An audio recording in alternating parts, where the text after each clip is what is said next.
Well, he was a prickly visionary who changed the world, urging consumers to think differently. Apple co-founder and former CEO Steve Jobs has succumbed to a long fight with pancreatic cancer. He was 56. In a rare showing for an industrialist, tributes have been pouring in, from flowers at Apple stores to accolades from his technology rivals. Karen Barlow reports. People read about the death of Steve Jobs on the devices he gave to the world. The tech and marketing revolutionary died in California, surrounded by his family. There's no other person in the history of computing that has had such a big impact on computing. If that doesn't justify a cult, I'm not sure what does. Steve Jobs made products people build their lives around, and he loved selling them. This is the best $50 you'll ever spend. Phenomenal. It works like magic. We've designed something wonderful for your hand.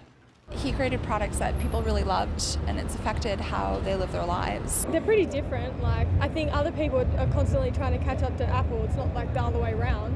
Apple broke the news of his passing. It said it has lost a visionary and creative genius, and the world has lost an amazing human being. He said, look, a computer is a bicycle for the mind, because you get on it and you can go places that you can't go with your own feet.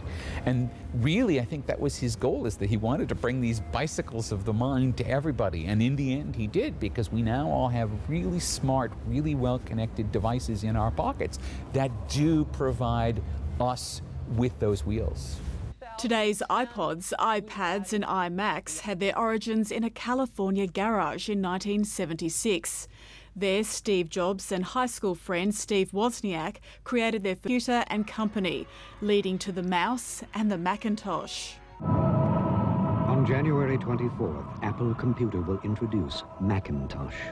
And you'll see why 1984 won't be like 1984. The next year, Jobs was forced to leave the company he created. He resigned from Apple after a power struggle and moved on to start a new computer company next, and redefined animation at the studio Pixar. Sometimes life's going to hit you in the head with a brick. Don't lose faith. I'm convinced that the only thing that kept me going was that I loved what I did.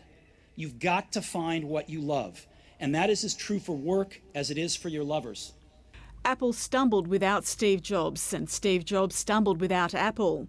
Next didn't sell well, although Tim Berners-Lee used the Next Step operating system to write the World Wide Web. In the late 90s, Apple bought Next and Jobs returned to his original creation. The technology developed at Next is at the heart of Apple's now signature portable slimline touchscreen devices.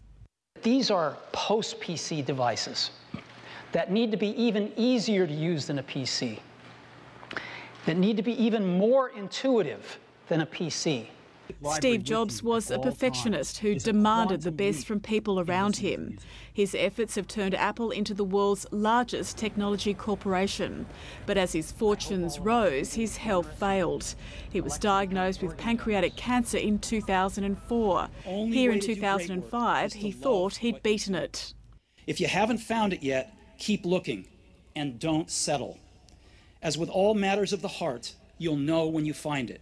And like any great relationship, it just gets better and better as the years roll on.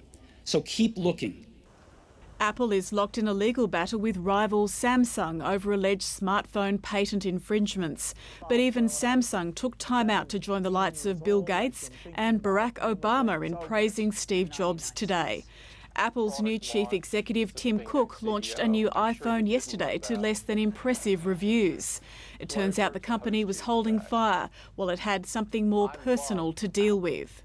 Stay hungry, stay foolish. Thank you all very much. Karen Barlow. Now back to our top story, the death of Apple co-founder Steve Jobs. And we're joined from New York by writer and performer Mike Daisey, who's been touring the world, including Australia, performing his one-man show, The Agony and the Ecstasy of Steve Jobs. Thanks for being there. Thanks so much for having me. Let's start with the ecstasy of Steve Jobs. What do you think was his particular genius, and what do you think his legacy will be, for that matter?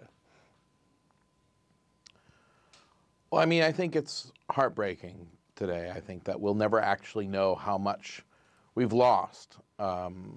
Steve was devoted to work in a way that few people are. So he easily could have led Apple for another 20 years. And so just thinking about the scale of the things he did in his time since he returned to Apple through to the present day, when you think about what could have happened in 20 more years, where he could have taken computing to, it's hard to swallow, because there's really no one like him in the tech industry. There's no one else with that kind of vision, that kind of leadership.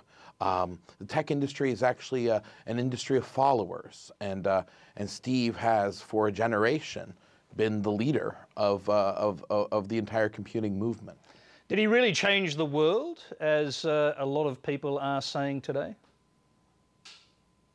Oh, yes. I mean, when you use a computer, even if you don't use an Apple computer, when you interact with that interface, when you use your phones, all these devices, he's responsible for 3 fundamental shifts in the nature of computing. He's directly responsible for the propagation of the personal computer in a form where it was actually in people's homes and actually used by them, where it shifted from being a mainframe. He's responsible for the Macintosh, which introduced the world to the graphical user interface and, you know, introduced the mouse to everyone. And the idea of computing in a metaphor that today seems second nature, but was extraordinary when we shifted from using computers that were like typewriters to using computers where you had windows and cursors. And then he's responsible for the innovation of touch computing that you saw with the iPhone, was introduced in 2007, and that completely disrupted the way people were computing before that as well. And no one else in the computer industry, in the entire history of computing, is responsible for even one metaphor shift, and he's actually been responsible for 3. Mike, so there's no one like him. How much influence did he have on your own life? Because I know you used to be one of those famous Apple fanboys, queuing up outside the stores for every new device as it became available on the market. What effect did he have on your life? Oh, a huge one. You know, I think everything I really understand about industrial design, I learned working with and using his machines. I think one of the reasons people feel so strongly about Steve Jobs today is that because he controlled his company so closely, he was personally involved in every step of Apple's hardware and the software in a way that almost no CEOs ever are. Because of that level of personal attention to detail, people who used Apple products feel very legitimately that they've been engaged in a decades-long conversation with Steve.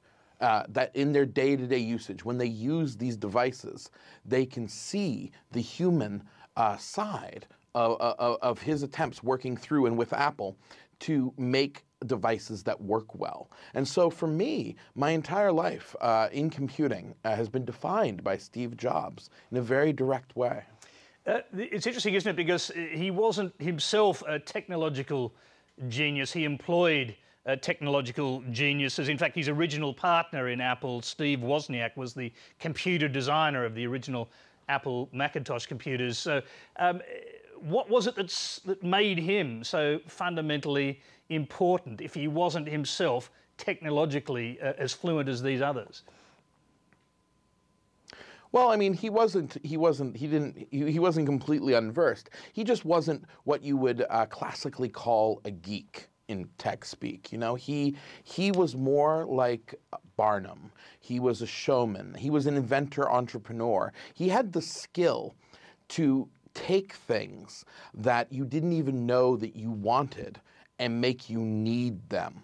Not only through showmanship alone, but because he understood how we use computers, or how we could use them. And then he was constantly pushing forward the boundaries of what was possible.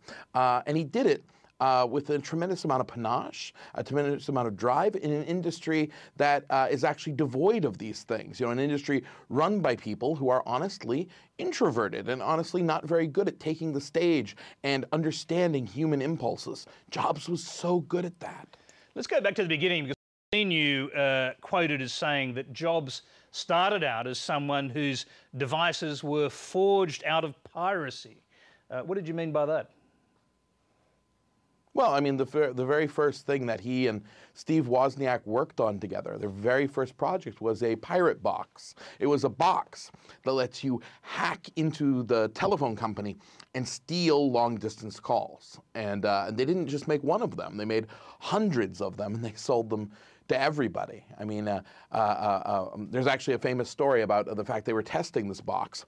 And so Jobs told Wozniak to use the box to place a call to the Vatican, but spoof the call so it looked like the call was coming from the White House. And so Wozniak does this, and he says, hello, Vatican, this is the White House. Is Henry Kissinger on the line? I have Henry Kissinger on the line for the Pope.